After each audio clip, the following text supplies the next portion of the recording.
اگلا اسی سے ہے کہ ہم نے بچپن سے یہ سن رکھا ہے کہ بڑے بزرگوں سے کہ نبی علیہ الصلوۃ والسلام کے ساتھ چند منافقین تھے، اس لیے جو ہے وہ اپنے جو ہے بغلوں میں بت رکھ کے آتے تھے، تو ابتدا میں رفع الیدین کا حکم ہوا اور پھر جب اسلام کا غلبہ ہو گیا تو وہ یہ جن بزرگوں نے آپ کو پٹی پڑھائی ہے کہ وہ بغلوں میں رفع الیدین اس لیے ہوتا تھا کہ بغلوں میں بت رکھ کے آتے تھے، ان بزرگوں سے آپ نے یہ نہیں پوچھا کہ عید کی نماز میں حنفیوں نے بت رکھے ہوتے ہیں جو عید میں وہ زائد 6 تکبیریں کہہ رہے ہوتے ہیں، اور عشاء کی نماز فرض تک تو بت نہیں رکھے ہوتے، اور وطر میں وہ ایک بت رکھے ہوتے ہیں جو یوں کر لیتے ہیں. اور دوسرا یہاں پہ آپ بت رکھ بھی لیں پوری نماز میں گر نہیں سکتا، ایسی ایکٹنگ سے بھی نماز پڑھی جا سکتی ہے، کہانی ہے. اچھا جب میں نے یہ ان کو بتایا نا کہانی ہے تو یہ کہتے ہیں ہم نے تو کبھی نہیں کہا. تو یہ کون کہہ سکتا ہے؟ یہ پبلک کو کہانی کس نے کرائی ہے؟ کئی سال پہلے کی بات ہے، میں یہ اکیڈمی سے سیڑھیاں اتر کے باہر جا رہا ہوں تو ایک بھائی نے مجھے روک لیا کہ جی یہ مجھے بتائیں کہ یہ رفع الیدین کے اوپر ہمیں یہ حنفی کہتے ہیں یہ منسوخ ہو گیا ہے اور آپ کہتے ہیں. میں نے کہا میں کیا کہتا ہوں، کتابوں میں لکھا ہوا ہے، بخاری مسلم پڑھ لیں نماز کا طریقہ. وہاں ایک بندہ جو پوڈری تھا، وہ نشے کی حالت میں یا درمیانی حالت میں تھا، وہ بتا رہا تھا کانفیڈنس لیول اس کا یہ کہتا جی مولانا میں انہوں نے دسنا مسئلہ کیا ہے، وہ بت رکھ کے آندے سن تا رفع الیدین ہوندا سی. تو اس کو کسی رحمت اللہ علیہ نہیں سکھایا نا. رفع الیدین کے حق میں یہ جو دلیل ہے بتوں والی، یہ رفع الیدین والے نے تو نہیں سکھائی نا، اینٹی رفع الیدین نہیں سکھائی ہوئی ہے نا. اب یہ منکر ہو گئے. میں نے خیر اس کی تسلی سے بات سن لی. میں نے کہا میرے بھائی یہ میں اب اس کو کہتا کہ بخاری مسلم میں لکھا ہے، اس بیچارے کو کیا پتا. میں نے کہا آپ عید کی نماز پڑھتے ہو؟ پڑھتا ہی شاید عید کی ہو.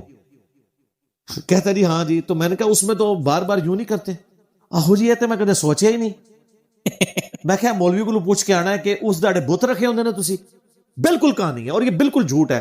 مجھے بتائیں وہ مسلمان جن میں سیدنا علی ابن ابی طالب، سیدنا حمزہ ابن عبد المطلب اور سیدنا عمر فاروق رضی اللہ عنہم اجمعین وعلیہم السلام اجمعین جیسے دبنگ صحابہ موجود ہوں، وہاں کسی منافق کی جرت ہے کہ بت رکھ کے پیچھے کھڑا ہو؟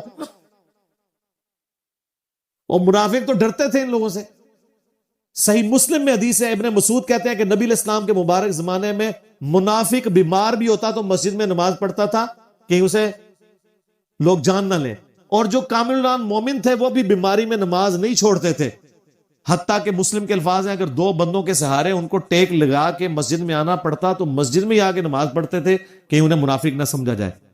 تو اس گھٹن کے ماحول میں، شیطان کے لیے جو گھٹن کا ماحول ہے اور ایمان والا ماحول، کسی کی جرت ہے کہ وہ بت رکھ کے آئے جہاں پہ بیمار بندہ بھی مسجد میں نماز پڑھ رہا ہے کہ یہ لوگ منافق نہ سمجھ لیں، تو وہاں پہ منافق بت رکھ کے نماز پڑھتے ہوں گے. بڑی کہانی کرائی جائے، پڑھے گئے ہو نا؟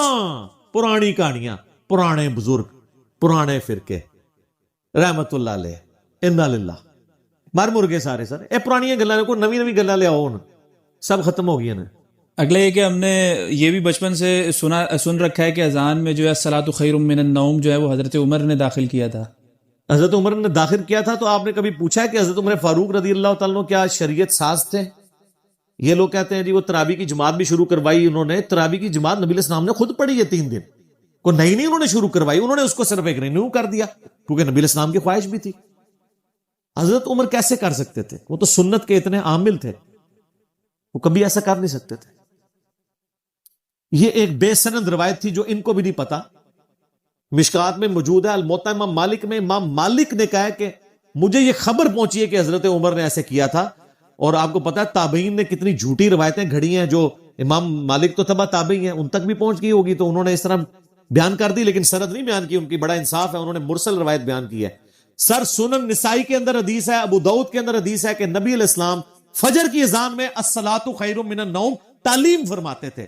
سنن نسائی اور سنن ابی داؤد کیا دور کی کتاب ہے؟